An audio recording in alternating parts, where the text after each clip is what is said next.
ये जो आज की मैं स्टोरी आपको सुनाने वाला हूँ ये थोड़ा सा अजीब है। यहाँ पर एक आत्मा होती है जो एक गांव के अंदर की जितनी भी महिलाएं हैं सबके साथ संभोग करती है। ये संभोग, ये बेवफा औरतें, ये शमशान घाट किस कदर एक गांव को बर्बाद कर देता है ये आज इस पूरी स्टोरी में आपको जानने को मिलेगा। दरअसल ये स्टार्ट होती है स्टोरी एक हसनापुर गांव होता है। ये हसनापुर गांव एक नदी के किनारे स्थित होता है। नदी एक सई नदी नाम की अपने देश में नदी है, आप सर्च कर सकते हो। उसी के किनारे पर एक हसनापुर गांव का नाम है जहां की पूरी स्टार्ट होती है स्टोरी। तो वहां पर दरअसल कुछ अजीब सा गांव था। ये बहुत पुराना समय है, ये आज का नहीं है। ये उस समय की बात है जब लगभग यूँ कहें कि ये जो मॉडर्निज्म है ये एक तरीके से इंट्रोड्यूस हुआ ही नहीं था। लोग एक दूसरे को बहुत ही ज़्यादा मोबाइल, बिजली, इन सब चीज़ों के बारे में नहीं जानते थे। लोग बहुत शांति से गांव में रहते थे, एक दूसरे के साथ रहते थे। किसी एक इंसान को दिक्कत हो जाए तो पूरा गांव के लिए दिक्कत हो जाती थी। कुछ ऐसा ही वो गांव था। हसनापुर के अंदर रहने वाले हर एक गांव के अंदर एक मान्यता रहा करती थी कि वो एक काली जी को माना करते थे। अच्छा, जब काली जी को माना करते थे तो जाहिर सी बात है कि उनकी श्रद्धा उनके प्रति अथाह रहती थी। वो अपने भगवान, अपनी देवी जी को बहुत मानते थे। एक समय की बात है, हसनापुर गांव में एक इंसान की मृत्यु होती है। वही मौसम था बरसात का। बरसात के मौसम में अक्सर नदियां जो है भर जाया करती हैं। उनमें कई बार तूफान आ जाया करता, कई बार तो बाढ़ आया जाया करता। कई सारी नदियों की इन सब बातों को अक्सर लोग बात किया करते थे, लेकिन कभी ये उफान, ये बड़ा बाढ़ कभी सई नदी के अंदर नहीं आया। सई नदी एक वो नदी है जो शांत और छोटी सी नदी, बहुत बड़ी नहीं है। उसमें इतनी बड़ी तादाद में बाढ़ का आ जाना ये शायद एक रहस्यमयी घटना हो सकती है, क्योंकि वो नॉर्मल एक शांत सी सीधी नदी थी। तो यहाँ पर जब हसनापुर गांव में एक परिवार है जहाँ पर एक इंसान की मृत्यु हो जाती है, 45 से 50 साल के आदमी रहे थे। जब मृत्यु हो जाती है तो उनको अंतिम संस्कार करने के लिए शमशान घाट लेकर जाने की प्रथा, उसको करना है, अंतिम संस्कार क्रिया करने के लिए घर से निकाला जाता है। अच्छा, नदी के थोड़ी ही दूर पर एक शमशान घाट है जो बड़ा नदी से समझो के हिसाब से टच था। उस शमशान घाट के अंदर शमशानी काली माता है और वहां पर ही जाकर इस चिता को जलाना है। जैसे ही ये लोग शव को अपने कंधे पर रखकर राम नाम सत्य है, राम नाम सत्य है, ये कहते कहते उस अर्थी को शमशान घाट की तरफ लेकर गए। सारी लकड़ियों को रख दिया गया। शमशान घाट आज के तरीके नहीं है कि उनमें सब ऊपर सब लगा हुआ है। सिंपल सा एक जमीन पड़ी होती थी। गांव के लोग जितने भी आते थे कोई ना कोई हाथ में अपनी लकड़ी पकड़ के लेकर आता था, या वहाँ जब कोई इंसान ख़त्म हो जाया करता था उसी शमशान घाट में जाकर पहले ही लकड़ियों की अरेंजमेंट हो जाया करती थी और उन लकड़ियों को रखकर एक चिता बना ली जाया करती थी। और जब भी कोई वहाँ पर ख़त्म होता था तो गिने चुने लोग ही अपने लोगों को लेकर आकर वहाँ पर रखते थे। और जब भी रखा जाता था उसके पहले वहाँ पर जो शमशानी काली माता जी थी उनको प्रार्थना करी जाती थी, और जो शमशान के अधिपत्य थे उनको भी जागृत करा जाता था कि हे देवो के देव, महादेव के बारे में भी वहाँ पर बात होती थी। गणेश जी की वहाँ पर भी पूजा होती थी।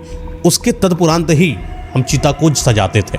चिता को सजाना एक तरीके से उन लोगों का एक साजो सज्जा, एक मुहूर्त हुआ करता था।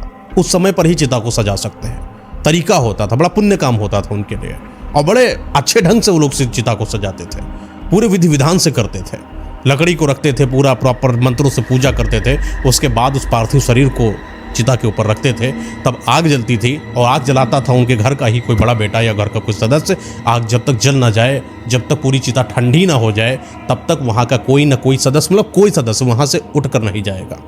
और जब भी कोई इंसान शमशान घाट से निकलता था तो सबका मुंह एकदम गाँव की तरफ हो जाया करता था और शमशान घाट को कोई पलट कर नहीं देखा करता था। बड़ी इज्जत करते थे लोग। जितना लोग किसी के जन्म की इज्जत करते थे उतना किसी के मरण की इज्जत करते थे।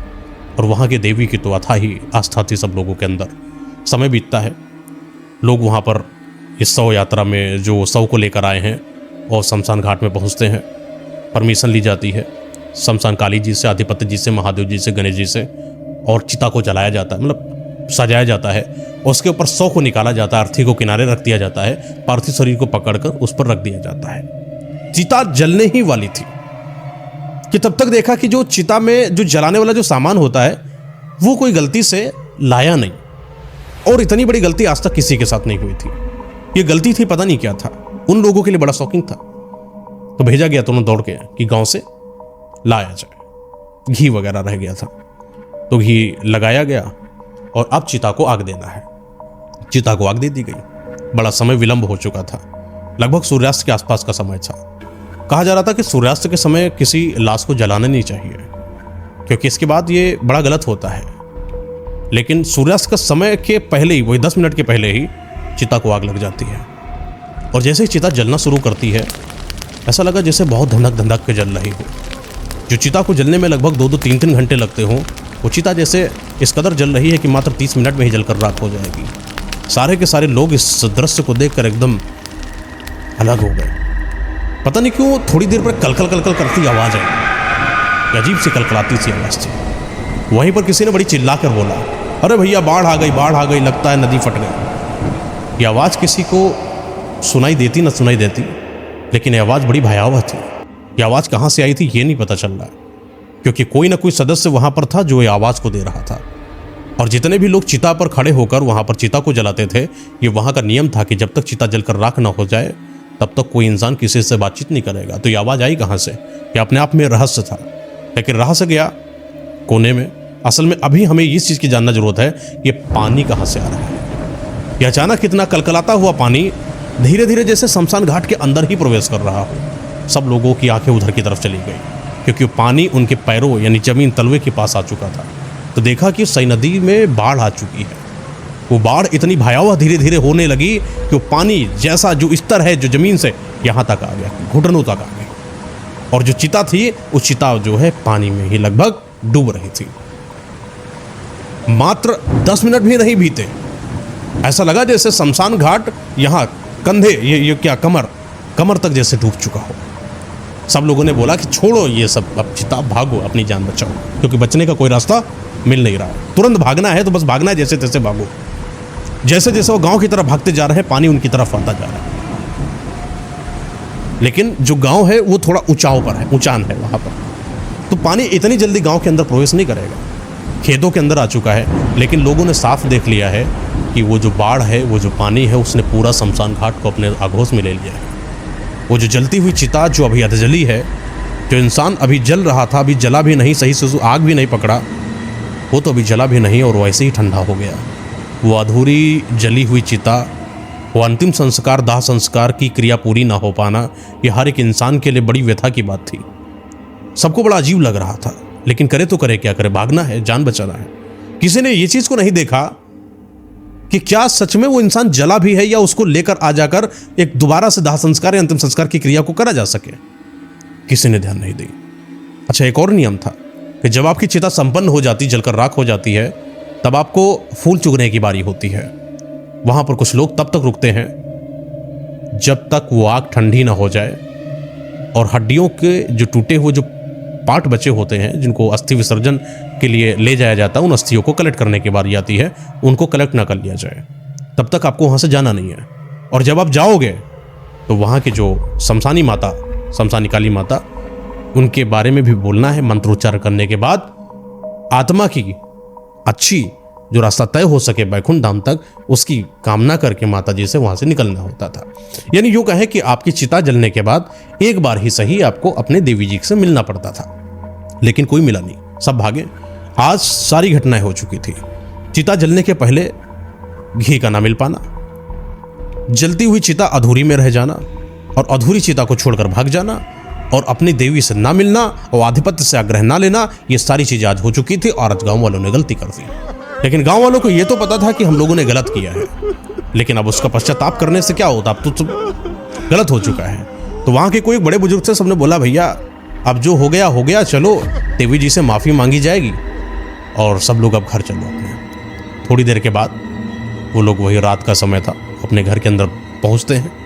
सब लोग अपने घर चले गए। इस समय कोई किसी से बात नहीं करेगा। अब जो भी बातचीत होगी सब सुबह करके देखेंगे।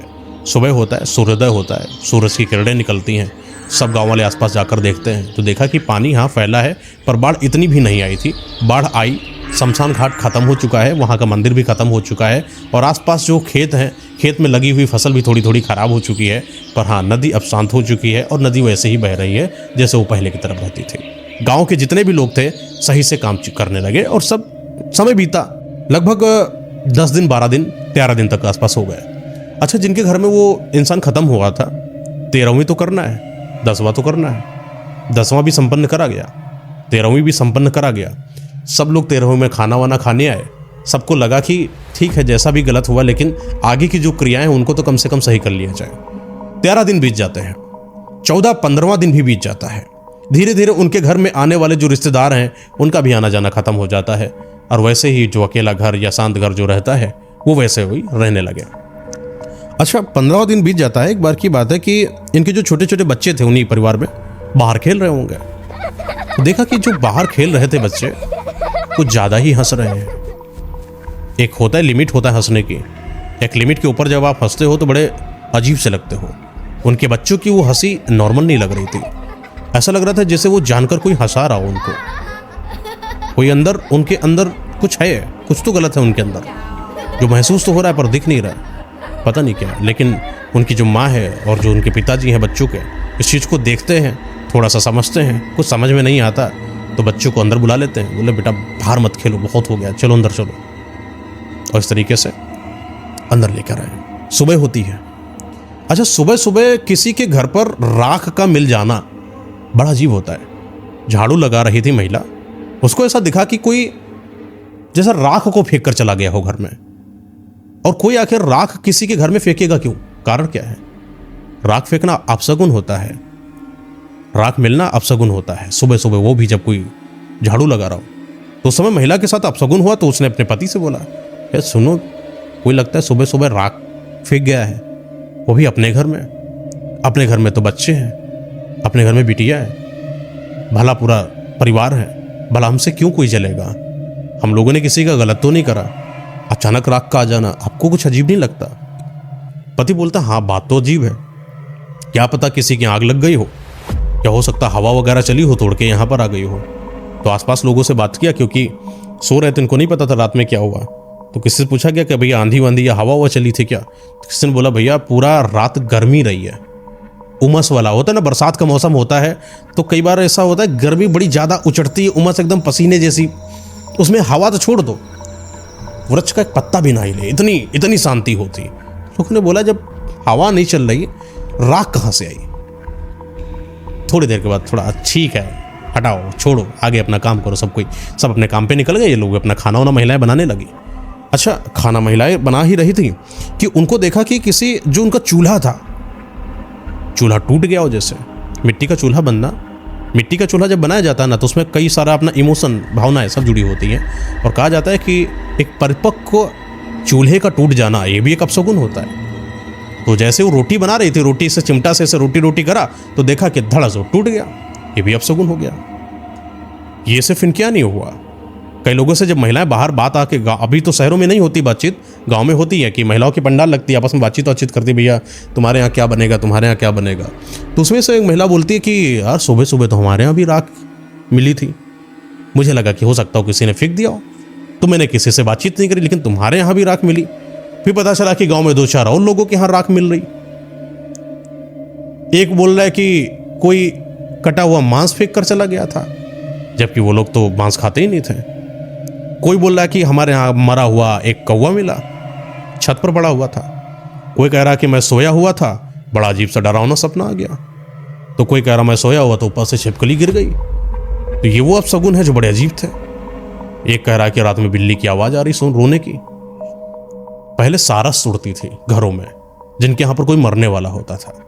7-8 दिन के बाद कोई खत्म हो जाएगा अगर सारस सर के ऊपर से निकल जाए। तो एक आदमी बोल रहा है कि भैया आज पता नहीं क्या हुआ, रात में सारसैया निकल गई, तो मतलब कोई ना कोई खत्म हो जाएगा। तो एक बता रहा है कि यार उल्लू के रोने की आवाज आ रही थी, बड़ा अजीब सा था, क्योंकि सबके जो भी लक्षण सब बता रहे हैं सब नॉर्मल नहीं है, सब अजीब से हैं। धीरे धीरे बातचीत करते करते, काम करते करते शाम हो गई। अच्छा, शाम के समय जो बच्चे होते हैं, बच्चे अपना ग्रुप बनाते हैं तो सब खेलते हैं, गांव मोहल्ले में हर जगह पर होता है। तो वहाँ पर कुछ बच्चे थे, किसी की उम्र 12 साल, कोई 17 साल, कोई 18 साल, कोई 9 साल। तो सब लोग एक छुपम छुपाई का गेम होता है वो खेल रहे थे। तो उसमें से कोई मोहन था, कोई सोहन था, कोई रानू थी, कोई बिट्टी थी, सब लोग अपना मिलके गेम हम खेल रहे थे। तो उसी में से बोला कि एक आदमी होता है जो छुपने वाले इंसानों को ढूंढेगा और बाकी सब छुपेंगे। तो जो छुपे हुए थे ना, उसमें से रानू था, वो छुपा हुआ था। तो ऐसा लगा कि रानू जो छुपा हुआ है उसके बगल में कुछ था, और वो बगल में क्या था, बड़ा अजीब सा कोई आकृति थी, जैसे कि किसी का चेहरा हो, रानू ने कहा कि तो हमारे पास ना छुपो यार, वो जान जाएगा, 2-3 लोग एक साथ छुप रहो। तो जैसे ही किसने बोला कि जान जाएगा, तो उसने धक्का दिया उसको, और जब धक्का दिया ऐसे तो उसका हाथ एकदम से आगे चला गया, यानी कि वहां पर कोई था ही नहीं। तो ये अंधेरा सा और अकेला सा जो छुपा हुआ रानू एकदम से भयभीत हो जाता कि अचानक था क्या। और थोड़ी देर के बाद ऐसा लगा कि रानू को ही किसी ने बाहर की तरफ धक्का दे दिया। झमस वो बाहर आया, और जो बिट्टी थी वो ढूंढ रही थी छुपम छुपाई में, वही थी। ये सब कोई पकड़ लिया पकड़ लिया पकड़ लिया। तो जैसे रानू को पकड़ लिया तो रानू कह रहा पता नहीं कौन अंदर से धक्का मारा हमको, निकल सा। वो भी चिल्लाया, तो पूरी वो झड़िया थी उसको साफ करा के देखा, वहां कुछ नहीं। तो धक्का किसने मारा? ये जिसके साथ एहसास होता है वो जानता है कि मुझे धक्का पड़ा है। जिसको नहीं एहसास, उसको पागल बना रहा है, पकड़ गए तो नाटक बना रहे हो, तो ये सब चल रहा था। तो सारे के सारे लोग जो है, ऐसा हुआ, शाम का माहौल है, सारे बच्चे अपने घर आ गए। किसी को रात में अपने छत पर किसी के होने का एहसास होता है, तो कोई कहता कि सुबह उठकर वो तो मैं खड़ी थी, तुमने कहाँ देख लिया। मतलब जो भी कोई कुछ देख रहा था, कोई ना कोई आके उसको काटे दे रहा था। लेकिन ऐसा तो था कि गांव में कुछ तो हो रहा है। ये बातें 15 दिन, 20 दिन, महीना भर, 1.5 महीना लगातार चल रही हैं। और गांव में ये अफवाहें जब फैलने लगे तो लगातार वो बात का केंद्र बन जाती हैं। यार पता नहीं कुछ गांव में अजीब बात हो रही है, कुछ तो हो गया है गांव में, कुछ तो किसी का लगता है साया आ गया है। क्योंकि हर एक इंसान के साथ कुछ गलत हो जाना गांववासियों को भयभीत कर सकता है। अच्छा, एक बात की बात है, बरसात धीरे धीरे कंट्रोल हो जाती है। अच्छा, बरसात में आपने देखा होगा कि आंधी आती है, कई बार आंधी बड़ी काली हो जाती है। और गांव के रहने वाले जो लोग होते हैं वो आम के बागवान, हर किसी इंसान के पास आम के बाग तो जरूर होते हैं। तो एक बार ऐसे ही एक परिवार है, तो वहाँ पर उनकी एक लड़की है और एक दादी जी हैं और एक मतलब पति पत्नी है, दोनों 4 मतलब फैमिली में है। दादाजी उसके खत्म हो गए इस लड़की के, तो थोड़ी दूर पर वहीं पर बाग था अपना। तो जब बाग वगैरह होता है तो निगरानी रखने के लिए वहाँ पर रात में रुका जाता है। तो बच्चे जैसे घर चले आए, कोई खाना बना लिया, कोई महिला ने, एक आदमी वहाँ पर रह के रात में रुक जा रहा है कि कोई आके आम ना उठा ले जाए या कोई बंदर ही आके ना खा जाए। तो ये मतलब अपना सिस्टम है। तो एक बार की बात, वही काली आंधी जिस दिन आती है, उस दिन वो लड़की और उसका साथ में जो 1-2 जो आसपास के बाग होते हैं वहाँ पर भी रहने वाले सब लोग वहाँ पर थे। अच्छा, आंधी इतनी तेज आ गई कि सब लोग बोले कि अब यहाँ से चलो, घर चलो। अब आंधी बहुत तेज, पता नहीं कोई पेड़ गिर जाए ऊपर तो क्या पता मौत हो जाए, क्योंकि आंधी में पेड़ बहुत गिरते हैं। और आंधी में कभी भी अगर आपको मैं बताऊं कि पेड़ वेड़ के पास हो आप, तो रुकना नहीं, वहाँ से भाग जाना ही उचित होता है। ये बात सबको पता है। तो जैसे ही वो आंधी आती है तो वो जो लड़की है वहाँ से बाहर की तरफ आती है कि अपने घर की तरफ चले। धीरे धीरे वो आंधी इतनी तेज हो जाती है, इतनी तेज हो जाती है, इतनी काली हो जाती है कि आंधी जैसे किसी तूफान के बराबर हो जाए। और वो छोटी सी बच्ची उस आंधी में अपने आप को संभाल ना पाई, और ऐसा लगा कि उसको धक्का दे रही ये हवा और उसको घसीटती हुई कोई किसी एक थोड़ा सा वही तालाब था, सरोवर था, उसके अंदर जैसे किसी ने ढकेल दिया। हालांकि बड़ी किस्मत की बात रही कि उस बच्ची को तैरना आता था। तो तैर कर जैसे तैसे बाहर आई, और कोने में वहाँ पर एक कुछ लगा था, पत्थर था जैसे कोई गड़ा हुआ पत्थर था। उसको पकड़कर बैठ गई कि जब तक आंधी ख़त्म नहीं हो जाती तब तक मैं यहाँ से निकलूँगी नहीं। तो आंधी धीरे धीरे शांत हो गई और वो वापस आती है और अपने घर पर अपने घर वालों के सब बताती है। तो घर वाले बोलते हैं बेटा एक काम करो, अब तुम जाना नहीं, हम लोग देख लेंगे, तुम यहीं पर रहना। अच्छा, जब आम होता है तो कच्चा आम होता है, उसको जब गिर जाते हैं आंधी में बहुत सारे, तो लोग उसको ले आते हैं, उसको काट कर सुखाते हैं कि खटाई बन जाए, और खटाई को फिर बेचेंगे। तो ये सबके घर में चलता था पहले। तो खटाई वो काटी गई, अपना छत पर डाल दिया गया। फिर धूप तो अगले दिन आई गई थी। अच्छा, शाम को फिर आंधी आने लगी, तो बेटी वहाँ घर पर अकेले थी। बेटी ने सोचा कि अभी दोपहर में जो खटाई फैलाई गई है, अभी आंधी आई है, कहीं पानी बरसने लगा, भीग जाएगी, इससे अच्छा है कि उसको उठाकर अंदर रख लिया जाए, नीचे छत पर जाती है। अच्छा, छत पहले लदुआ बोला जाता था, जैसे कि एक कच्ची मिट्टी का घर हो, ऊपर से थोड़ा सा ऐसा डाल के वहाँ पन्नी वन्नी डाल दो, घर फूस डाल दो, पैरा वगैरह, तो घर कच्चा घर तैयार हो जाता था। उसकी छत पर अगर जाना है तो लोग अपनी सीढ़ी लगा देते थे, पन्नी डाल दिया, उस पर बढ़िया सुखा दिया। तो अपनी खटाई उठाने ही गई थी कि अचानक से इतनी तेज आंधी आती है कि उस लड़की का अपने शरीर पर कंट्रोल नहीं होता है, और वो बड़ी ऊंची से झम से नीचे गिरती, और गिरी तो गिरी, ऐसे गिरी कि बगल में जो कोई चट्टान सा रखा हुआ था उसी पर धाड़ से गिरी, उसका ये पूरा टूट गया, नाक वगैरह सब फट गई, और जैसे ही वो गिरी उसकी तुरंत मृत्यु हो गई। ख़त्म एकदम। घर वाले वापस आए तो पता चला कि वो मर चुकी है। सब लोगों ने और रोने वोने लगे, सब विलाप करने लगे, गांव वाले सब आ गए। अब क्या किया जाए? अब वही है कि अंतिम संस्कार करूं। अब शमशान घाट तो अपना ख़त्म हो चुका था, तो लोग अपने खेतों में लेकर जाते थे। तैयार करी गई अर्थी वगैरह, उसका अंतिम संस्कार कर दिया गया। समय और बीतता गया। किसी के घर में कैसी मृत्यु हो रही है, सब ऐसी मृत्यु जो कभी नॉर्मल नहीं हो रही हैं। कोई मरा जा रहा है, किसी को सांप ने काट रखा है, कोई पेड़ पर लटक गया है, किसी ने खुद को ही मार लिया है। ये पूरा गांव इस तरीके से भयभीत हो गया था कि हर एक इंसान डरा सहमा सा था। किसी घर में बिल्ली की झर मिली जा रही है, किसी घर में बिल्ली रो रही है। तो एक बार सब लोगों ने सोचा कि काम करो, जो इतना सब फैल रहा है इसका समाधान निकाला जाए। तो वहाँ के कई बुजुर्गों ने मिलकर इस चीज़ का फैसला किया कि आपस में बैठते हैं, कुछ तो है गलत, और ये गलत क्या है मुझे समझ में नहीं आ रहा है। तो सब लोग जब बैठे तो वहाँ पर कुछ सारे ऐसे भी लोग थे जो तंत्र विद्याओं को भी जानते थे, जो काली शक्तियों को भी जानते थे, जो भूत प्रेतों को कंट्रोल भी करते थे। तो सब लोगों ने बोला कि एक काम करते हैं, एक अनुष्ठान करते हैं।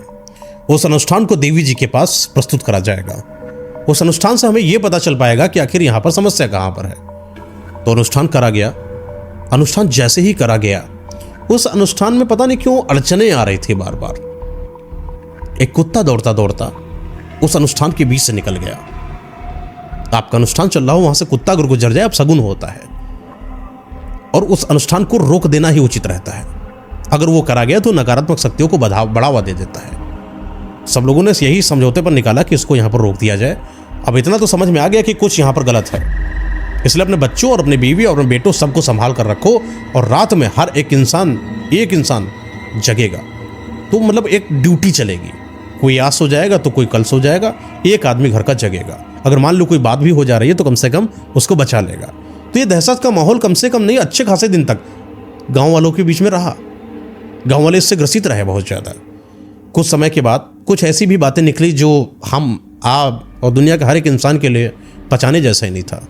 तो कभी भी इनके यहाँ शादी अगर होती थी ना तो बड़ी धूमधाम से होती थी, लेकिन शादी के बाद वो जो औरत आती थी, उसका हस्बैंड यानी कि इन गांव के जो लड़के जो लेके आए थे लड़कियां, वो बताते कि लड़की बड़ा अजीब व्यवहार कर रही है। कभी कभी तो रात में वो बैठ जाती, ये एक नहीं बता रहा, कई सारे बता रहे। कभी कभी रात में उठ जाती। रात में जब भी मैं उसके नज़दीक जाने की कोशिश करता, उसकी आंखों में पता नहीं क्यों अजीब सी गर्मी दिखाई पड़ती। एक बार की बात है, एक लड़के ने से गांव में बताया कि यार जो हमारी पत्नी पता नहीं रात में तो सोती है, और जब मैं सो जाता हूँ, पापा लोग तो कोई जगते ही रहते, कोई ना कोई एक इंसान जगता है, लेकिन ये रात में गायब हो जाती है, मिलती नहीं। मैं पूरा घर ढूंढ लेता हूँ, मुझे दिखती नहीं, और सुबह वही 6 बजता है आ जाती है। तो कोई कहता कि ये क्या पागल वाली बात है, तो सुबह अगर आ जाती तो रात में कहाँ जाती है? खुश रखा करो ना। थोड़ा मजाक वाले तो होते अपने गाँव में आदमी, खुश रखा करो। तो कैसे खुश रखा करें? शारीरिक तौर पर खुश रखा करो थोड़ा। तो बोला कि इससे और ज़्यादा क्या चाहिए एक लड़की को, सब कुछ तो उसके लिए करता हूँ मैं, अब खुश रखना क्या, उसको वहाँ पहुँचा दूँ मैं। तो बातों बातों में ऐसी बातें एक नहीं कई बार लोगों के बीच से आई कि उनकी भी पत्नी चली जाती, 6 बजे आ जाती, पता नहीं कहाँ से। एक बार आप सुनोगे तो नॉर्मल लगेगा, 2 बार सुनोगे नॉर्मल लगेगा, 5-6 बार वारदातें हो जाए तो लोगों को अब नॉर्मल नहीं लगेगा, अब लगेगा कि ये सोचने का विषय है। तो जब बहुत जगह से सब चीज़ें खबरें आने लगी तो कहीं ना कहीं लोगों का भरोसा उस पर होने लगा कि बात हो सकता हो सत्य हो। तो ऐसे ही मतलब 2 लड़के थे, आपस में बातचीत करें कि देखो अगर चली जाती पत्नी तो आज हम लोग रात में देखेंगे कि सच में जाती है कि नहीं जाती है, कि भ्रम है हमारा। बोला कि अब पता नहीं, हो सकता हो कि हम रात में जब जगते हो तो वॉशरूम क्या पता करने जाती हो। मतलब अभी क्लियर किसी को नहीं है, सिर्फ बातें हैं। तो 2 लड़कों ने तय किया कि अगर कुछ ऐसा है और पत्नी अगर बाहर निकलती है, अगर निकलती है तो हम लोग देखेंगे कि ये जाती कहाँ है। हुआ भी कुछ ऐसा। रात का 10 से वही 11 बज जाता है। तो एक लड़का है, उसकी पत्नी जो है उठती है। अच्छा, ये सोने का नाटक करता है, ये बिल्कुल एकदम सो रहा है, इसको कुछ पता नहीं आसपास क्या है। वो पत्नी उठती है, धीरे से दरवाज़ा खोलती है, और जो उनके मतलब ससुर थे वो जो जगते हैं, पता नहीं क्यों उसी समय उसकी भी नींद आ जाती है, और वो अपने मेन दरवाजे को खोलकर वो बाहर की तरफ निकल जाती है। ये चीज़ कौन देख रहा है? जो अंदर पति सो रहा था। और ये वही चीज़ एक्सपीरियंस उसने भी करा जो दूसरा वाला था। दूसरे वाले ने भी सेम निकाला, लेकिन दोनों ने आपस में बातचीत तय कर रखी थी कि अगर कुछ ऐसा होता है तो हम दोनों लोग चलेंगे। निकले भी, 11-12 बजे की बात है। हालांकि गांव में सब 9 बजे तक सो जाते हैं। 11 मतलब अपने लोगों के लिए 3-4 बजे के जैसा, आधी रात के बराबर जैसा। 11 बजे के आसपास ये लोग देखते हैं कि इनकी पत्नियां बाहर की तरफ जा रही हैं और पता नहीं कहाँ। दोनों लोग एक दूसरे को देख लेते हैं, मतलब ये दोनों लोगों को पता चल गया है कि हम दोनों साथ में हैं, और उन दोनों पत्नियों को ये नहीं पता है कि वो कहाँ पर हैं। लेकिन वो दोनों पत्नियां थोड़ी दूर पर एक साथ हो जाती हैं, जब गांव से थोड़ी दूर पर आ जाए, और एक साथ चलने लगती हैं। इनकी जो चाल है वो नॉर्मल इंसानों जैसे नहीं, बड़ी फुर्तीली चाल, तेज तेज तेज तेज तेज तेज तेज, और हाथ भी जैसे नहीं ऐसे ऐसे ऐसे ऐसे मारती हुई तेजी से, जैसे न भाग रही हैं न चल रही हैं, पता नहीं क्या है, बहुत तेज चल रही हैं। ये दोनों थके जा रहे हैं, चले जा रहे हैं पीछे पीछे पीछे, और वो चलते चलते चलते चलते चलते ये लड़कियां जो है दोनों, जो शमशान घाट नदी के पास जो खत्म नहीं हो गया था वहां पर जाती हैं, वहां पर रुकती हैं, और ये दोनों बड़ी दूर से पीछे देख रहे हैं। सिर्फ दो नहीं है इस बार, धीरे धीरे वो क्या देखते हैं, गांव की अन्य महिलाएं भी धीरे धीरे शामिल होती जा रही हैं। वो भी धीरे धीरे सब कम से कम आती हैं, कम से कम 70 तक की महिलाएं, सिर्फ इसी गांव की नहीं, अन्य गांवों की भी। वो महिलाएं थी भी कि नहीं थी ये भी नहीं पता, लेकिन थी तो महिलाएं, और आती हैं शमशान घाट पर रुकती हैं, और शमशान घाट के बाद तुरंत आपस में कुछ बातचीत करती हैं और तितर बितर हो जाती हैं। कोई कहीं, कोई कहीं, कोई कहीं, कोई कहीं। तो एक आदमी जो, ये तो दोनों आए थे, नजदीक जाकर किसी महिला, एक महिला को पकड़ लेते, उसके पीछे पीछे जाकर देखते हैं। तो एक महिला एक झाड़ी के पीछे जाती है और झाड़ी में हिलने की आवाज आती है। तो इन दोनों ने देखा कि झाड़ी इतनी तेज से हिल क्यों रही है, और थोड़ी देर के बाद देखते हैं कि वो महिला बाहर आती है जिसके बदन पर एक भी वस्त्र ना हो। ये बात बड़ा अटपटा लगता है इसको। इन दोनों को अंदर से बड़ा अजीब सा लगा कि कहीं मेरी पत्नियां भी इस हालत में तो नहीं। और जैसे वो निकलकर बाहर की तरफ जाती है, ये दोनों उसी झाड़ी को साफ करके देखने की कोशिश करते, देखा वहां कोई नहीं। तो पूरे नग्न बदन में, ये हिलती हुई झाड़ियों में ऐसा क्या हो रहा था, ये बात इनके दिमाग में पता था कि है क्या। ये तुरंत पीछे पीछे जाते हैं और देखते हैं कि वो महिला अभी तक जो बाहर नग्न अवस्था में आई है, वो फिर एक झाड़ी में जाती है, दूसरी झाड़ी में जाती है। और जैसे ही ये दोनों जाकर उस झाड़ी के करीब भी होते हैं ना, इनको एक वो जो फटफटाहट की शरीर की आवाज़ होती है वो सुनाई पड़ती है, और उस महिला की चीख सुनाई पड़ती है। वो सच में जैसे किसी के साथ संभोग कर रही हो, ऐसी आवाज़। वो आवाज़ें बड़ी अजीब सी थी। ये दोनों लोगों को बड़ा अंदर से खराब लग रहा था कि कहीं पत्नियां भी इनकी खुद की किसी और के साथ संभोग तो नहीं कर रही। वो तरीका संभोग का बड़ा अजीब था। वो आवाज़ें और झाड़ियों की झरमराहट सच में इनको अंदर से इस चीज के लिए पैदा कर, मतलब अंदर आक्रोश पैदा कर रही थी कि मेरी पत्नी किसी और के साथ। और ये दोनों, ये जैसे ही मतलब ऐसे झाड़ से ऐसे हाथ मारते हैं, अपने आप को बर्दाश्त नहीं कर पाए कि देखे भाई है क्या अंदर, कौन है अंदर। हाथ मारा तो वही महिला पूरी नग्न अवस्था में, ऐसा लगा कि जैसे उसके साथ सच में कोई संभोग कर रहा हो, लेकिन वो दिखाई नहीं पड़ रहा है, आदमी नहीं है, सिर्फ महिला है। और लेकिन वो रिएक्ट ऐसे कर रही जैसे उसके साथ कोई संभोग कर रहा हो। अब वो निकलती है, जैसे इन दोनों को देखती है वो शर्माती है और भागती है और साड़ी को पहनती है और निकल लेती है। ये दोनों आपस में बातचीत कर रहे हैं कि आखिर है तो है क्या। ये मंजर थोड़ा अजीब है, ये चल के तुरंत गांव में बताना पड़ेगा कि ऐसा ऐसी अवस्था है। ये दौड़ते हैं तुरंत गांव की तरफ। अच्छा, गांव इतना भी नजदीक नहीं है, बहुत दूर है गांव भी। चलते चलते चलते चलते घने जंगल में इस काली रात में चले जा रहे हैं। अचानक इनको दिखाई पड़ता है कि कोई नहीं, बहुत बड़ी कोई महिलाओं की सेना जो सर्वनग्न अवस्था में है, वो इनकी तरफ भागती आ रही है। और ये वहां पर खड़े खड़े इस चीज को देख रहे हैं, और पीछे से कोई जैसे कोई डंडे से वार करता है कि सुध-बुध खोकर वहीं पर गिर जाते हैं। और देखते हैं कि जितनी भी महिलाएं हैं, सारी महिलाएं इनके पास आती हैं और सब इसको नोच नोच कर खा जाती हैं। मतलब पूरे चिथड़े चिथड़े उड़ा दिया हो जैसे, सिर्फ कोई चेहरे को नहीं हाथ लगाता। शायद उन सारी महिलाओं का कोई प्रदर्शन करने का वजह या उद्देश्य रही होगी। ये दोनों खत्म हो जाते हैं। सुबह हुई। अच्छा, जो किसान होते अपने खेतों में खेती बाड़ी करने गए, तो कोई एक किसान बड़ा तेजी से चिल्लाया, अरे भैया कोई मरा पड़ा, अरे भैया कोई मरा पड़ा। तो देखा कोई मरा पड़ा, एक दो लोग और आए, सबने जाकर देखा तो पता चले भैया ये कौन मार सकता है इसे, इस बेकदरी से कौन मार सकता है किसी को। उसके ना शरीर में हाथ बचा है ना पैर बचा है, सब निकले विकले पड़े, पता नहीं कौन किसका है ये भी समझ में नहीं आ रहा है। लेकिन ये जो सर, ये पूरे सही सलामत। तो सबकी आशंका है कि अगर कोई जानवर खाता तो जानवर सिर्फ इसको क्यों छोड़ता। पूरे गांव वालों को पता चल गया ऐसी हालत है। गांव में खबर बड़ी जल्दी फैलती, सारे के सारे लोग वहां पर खड़े हैं, महिला बच्चा बुजुर्ग जो भी आ सकता है वहां पर आकर सब देख रहे हैं। सर बचाए। और जिनके घर वालों के थे वो लोग जैसे अपने इंसान के, अपने बच्चे के, बेटे के कोई का देखते सर को देखकर रोने लगते बहुत ज़्यादा। इनका भी अंतिम संस्कार कर दिया गया। शायद अब बताने वाला अब तो कोई बचा नहीं कि इनके साथ हुआ था तो हुआ था, क्या हुआ था। लेकिन धीरे धीरे वो वारदात, वो महिलाओं की जाने की, ये और ज़्यादा गांव में होने लगी। आज जो ख्यालात इन दोनों के अंदर थे वो ख्यालात लोगों के अंदर भी पैदा हुए। धीरे धीरे कुछ स्थिति ऐसी पैदा हो जाती है कि जिस कदर ये दोनों लड़के एक दूसरे के साथ साथ करके उन महिलाओं के पीछे जाकर ये देखने की कोशिश करने लगे कि उनकी महिलाएं असल में रात में जाती कहां पर हैं और सुबह कितनी बजे आ जाती हैं।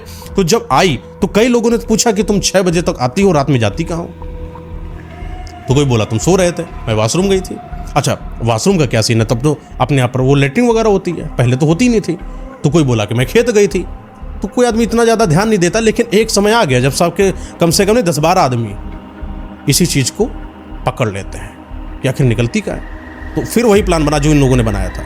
फिर वो ऐसे कि अपनी पत्नी को देखेंगे, जाएंगे वाएंगे वगैरह वगैरह। तो जाकर देखे हैं 6 के 6 आदमी गए हैं और सब कुछ वही देखते हैं कि उनकी महिलाएं जाती हैं, शमशान घाट पर रुकती हैं और बहुत सारी महिलाएं आती हैं। फिर ये किसी झाड़ियों में चली जाती हैं, वहाँ पर संभोग करती हैं। अजीब से बहुत तेज तेज चिल्लाने की आवाज़ आती है जो संभोग के दौरान आती है, झाड़ियों के झरमराने की आवाज़ आती है। लेकिन जैसे ही ये लोग झाड़ियों से हटाकर उसको देखने की कोशिश करते, वहाँ पर कोई नहीं दिखाई पड़ता। इन लोगों के लिए नया था, वो जो बेचारे ख़त्म हो गए वो तो अपना रहस्य लेकर ख़त्म हो गए। लेकिन 6 में से 5 लोगों की मृत्यु हो जाती है और एक इंसान पता नहीं कौन सी किस्मत दिखा कर आया था कि वो भागकर गाँव में पहुँच जाता है और गाँव वालों को सब बता देता है कि 5 के 5 वैसे ही मार दिए गए जैसे वो 2 मारे गए थे। तो अब ये क्लियर हो जाता है कि शायद वो उन्होंने भी वही देखा था जो इन 5 ने देखा है। और आज ये बच्चा हुआ है, इसको भी डर है कि इसको भी मार दिया जाएगा। अब सबको पता चल गया ना पूरा रहस्य क्या है, कि महिलाएं कैसे जाती हैं। अब जितनी भी महिलाएं रही हैं वहां पर, अभी तक तो वो जाती थी जो नई नवेली थी। अब जो नई नवेली भी नहीं है, जो बुजुर्ग हैं वो भी महिलाएं जा रही हैं, उनके साथ भी संभोग हो रहा है। बच्चियां 14-14, 15-15 साल की गायब हुई जा रही हैं। इस कदर इनके गांव में बिल्कुल आफत मची हुई थी। तो सब लोगों को जब पता चला कि ऐसा ऐसा हम लोगों के साथ हो रहा है, तो सबने अपनी महिलाओं को कैद करने की कोशिश करी। रात में कैद कर दिए कमरे के अंदर।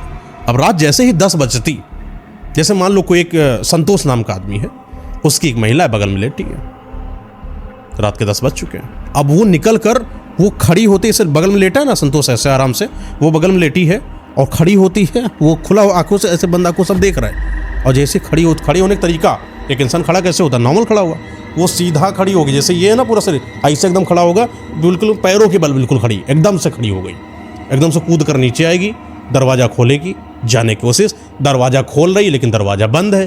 तो जाए कहाँ से? उसके अंदर ये भी सुध नहीं, इंसानी सुध नहीं उसके अंदर है कि वो जाके दरवाजे की कुंडी खोले।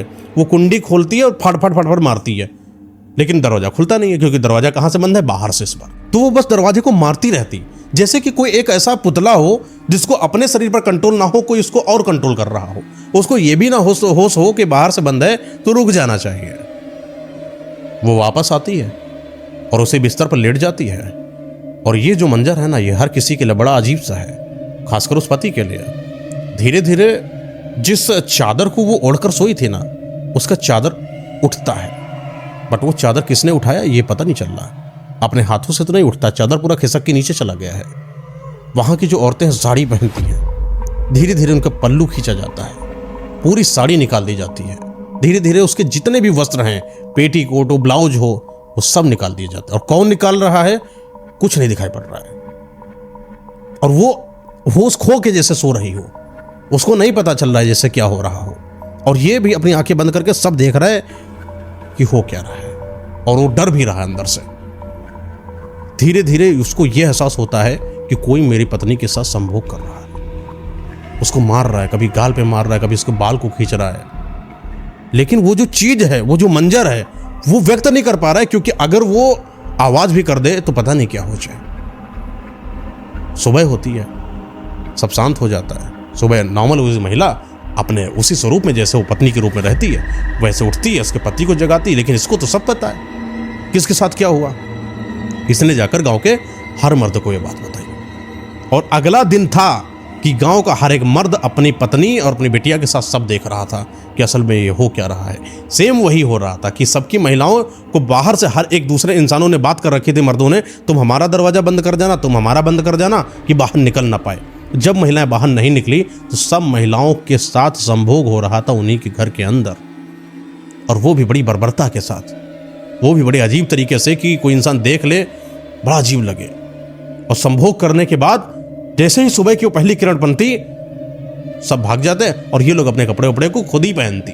ये भी नहीं कि कोई और पहना रहा है, खुद पहनती, बस उतारने कोई और आता था। अब हालात तो कुछ ऐसे हो चुके थे कि गांव के जितने भी मर्द थे सब बहुत परेशान हो चुके थे कि ये आखिर हम लोगों के गांव में हुआ तो हुआ क्या हुआ। सब लोगों ने प्रण लिया, फैसला किया कि काम करते, देवी जी के पास चलते, शायद देवी नाराज हो गई हो या कोई और बात हो चुकी हो। एक अनुष्ठान करते हैं फिर से। इस अनुष्ठान के दौरान हो सकता हो कि हम लोगों को पता चले कि असल में हो क्या रहा हमारे साथ। एक अनुष्ठान करा जाता है। यह अनुष्ठान वहीं करा जाता है जहां पर वो शमशान घाट था जो नदी में डूब गया था। उसी शमशान घाट के बगल में ही इस अनुष्ठान को करा जाता है। बड़े भव्य रूप से कई सारी लकड़ियों को बुलाया जाता है, बड़े भव्य रूप से कट करके लगाना, बड़े भव्य रूप से कई सारी जो लकड़ियां हैं वहां पर रखी जाती हैं, और वहां पर घी, चंदन, हल्दी, बहुत कुछ, तेल, सब कुछ जितना जो लोग पास होता है सब सामग्री सब लाके हवन चालू करा जाता है। ये हवन बड़ा अजीब सा है, ये सात्विक नहीं है, ये तामसिक है, ये साधना के तरीके का है, ये तंत्र साधना है, जैसे कि कोई बड़ी सिद्धि करी जा रही हो। बहुत सारे लोग मिलकर, 101 लोग मिलकर इसको करते हैं। आहुतियां दी जा रही हैं। किसी जो जंगली जानवर है उसकी बलि देकर उसके सर को वहां पर दिया जा रहा है, जैसे कि कोई बलि मांग रहा हो। ये काली माता के लिए नहीं थी, ये कोई और था जिनके लिए ये लोग कर रहे थे, कोई साध रहे थे, लोग कुछ पता करना चाह रहे थे। हालांकि इनका अनुष्ठान भी चला, बेहतरीन चला। अनुष्ठान संपन्न होता है और उस अनुष्ठान के संपन्न होने के बाद एक आवाज आती है, और ये आवाज बड़ी अजीब सी है। ये आवाज बोलती है कि तुम्हारे गांव में जो हो रहा है इसके कहीं ना कहीं करता धरता तुम सारे गांव वाले हो, सारे के सारे मर्द। इन सारे मर्दों से बदला लेने के लिए उनकी सबसे कमजोर नस उनकी औरतों के साथ ही गलत करा गया है। तुम लोगों को याद होगा कि आज से कुछ समय पहले जब बाढ़ आई थी, तुम लोग अधूरी जलती हुई चिता को छोड़कर और भागकर कई सारी चिताओं के ऊपर पैर रखकर भागे। कई लोग वहां पर थे जो अभी जले नहीं थे, और तुम लोग उनकी चिताओं को बिना हाथ लगाए अंतिम संस्कार सही से करे वहां से भागे। यहां तक तुमने आखिरी में देवी का सम्मान भी नहीं करा, और तुम लोग देवी को बिना अपने साथ लिए या पूजा करे भाग ली वहां से। ये प्रकोप है कि आने वाले समय में गांव के हर एक इंसान की जितनी भी कमजोर नसें हैं उनको सबको नष्ट कर दिया जाएगा, और अगर नष्ट नहीं जब तक हो जाती हैं तब तक ये सब चलता रहेगा। समय ये बड़ा अजीब था सब लोगों के लिए। वो आवाज एकदम से खत्म हो जाती है, लेकिन पता नहीं क्यों उस अनुष्ठान के बाद लोगों को ये लगा कि अगर सच में कुछ ऐसा है तो हम उन सारी आत्माओं को जीवित करेंगे, यहां पर लाएंगे जो आत्माएं हमारे गांव में जाकर आतंक मचा रही हैं। फिर से एक भव्य साधना चालू करी जाती है। ये साधना बड़ी अजीब सी है, बहुत तांत्रिक तामसिक साधना है, और साधना तुरंत चालू करी जा रही है बिना देरी लगाए, क्योंकि इनको अब राहत नहीं है, इनको तुरंत रास्ता चाहिए। साधना करी गई, बहुत तंत्र मंत्र, बलि, आहुतियां, पता नहीं क्या क्या उसमें सब करा गया। और जब करा गया ना, उसमें एक नहीं कम से कम हजारों की तादाद में कई सारी आत्माएं सामने आई, और उसमें वो सारी भी आत्माएं आई जो आत्माएं उनके घरों में जाकर उनके महिलाओं के साथ संभोग करती थी।